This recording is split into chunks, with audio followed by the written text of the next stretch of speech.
Jelaskan berbagai aspek studi kelayakan bisnis. Aspek-aspek studi kelayakan bisnis. 1. Aspek hukum atau legalitas. Dalam aspek hukum, poin-poin yang dianalisis adalah izin lokasi, surat tanda daftar perusahaan, NPWP, akta pendirian perusahaan dari notaris, surat izin usaha perdagangan atau SIUP, dan lainnya. 2. Aspek ekonomi dan budaya. Dari sisi budaya, sistem kelayakan akan menganalisis bagaimana perusahaan mempengaruhi adat istiadat di daerah sekitar. Sedangkan dari sisi ekonomi, analisis yang dilakukan yakni bagaimana perusahaan berdampak pada tingkat pendapatan per kapita di wilayah tempat perusahaan didirikan. 3. Aspek pasar dan pemasaran. Analisis untuk menjawab pertanyaan apakah produk yang dihasilkan oleh perusahaan memiliki peluang pasar dengan memperhatikan potensi pasar, jumlah konsumen, daya beli masyarakat, segmentasi, situasi persaingan di industri tersebut, dan lainnya. 4. Aspek manajemen. Semua hal yang berhubungan dengan operasional perusahaan ikut ke dalam kategori aspek manajemen, mulai dari manajemen sumber daya hingga finansial perusahaan. 5. Aspek keuangan. Proses penganggaran adalah hal yang harus dilakukan jika Anda ingin melakukan perencanaan bisnis yang matang. 2. Jelaskan berbagai bentuk badan hukum perusahaan. Bentuk hukum perusahaan, persekutuan, dan badan hukum sudah diatur dengan undang-undang.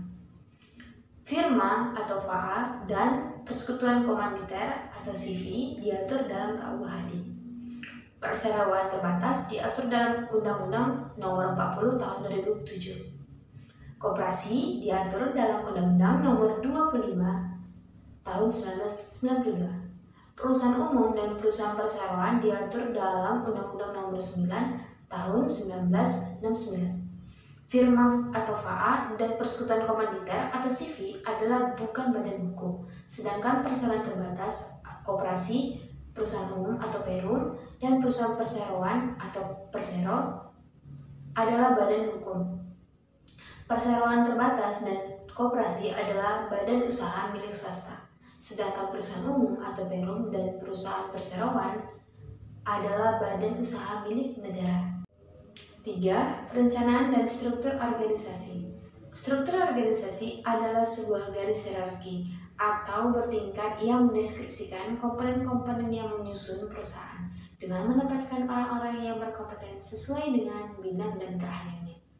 Jenis-jenis struktur organisasi. 1. Struktur organisasi fungsional. 2. Struktur organisasi divisional. 3. Struktur organisasi lini. 4. Struktur organisasi lini dan staf. 5. Struktur organisasi matriks. 6. Struktur organisasi komite atau proyek. 4. Mengapa suatu proyek bisnis perlu mempertimbangkan dampak positif dan negatif kegiatannya terhadap lingkungannya?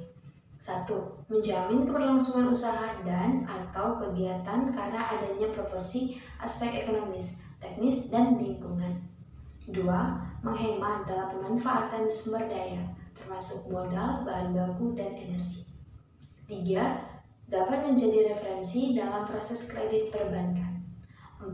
Memberikan paduan untuk menjalin interaksi saling menguntungkan dengan masyarakat sekitar sehingga terhindar dari konflik sosial yang saling merugikan.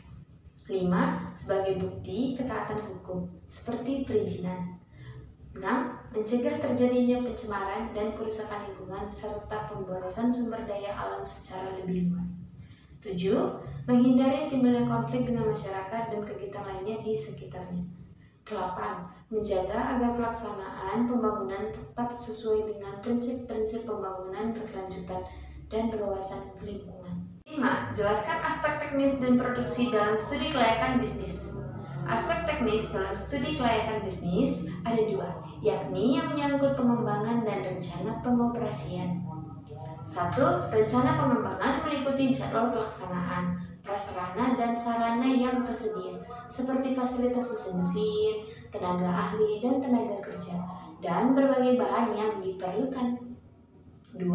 Rencana pengoperasian meliputi bahan baku, biaya perawatan, biaya modal kerja, dan lainnya. Sedangkan aspek produksi dalam studi kelayakan bisnis Beberapa unsur dari aspek produksi operasi yang harus dianalisis, yaitu mencakup hal-hal seperti berikut. 1. Lokasi operasi. 2. Volume operasi. 3. Mesin dan peralatan. 4. Bahan baku dan bahan penolong. 5. Tenaga kerja. Dan 6. Tata letak.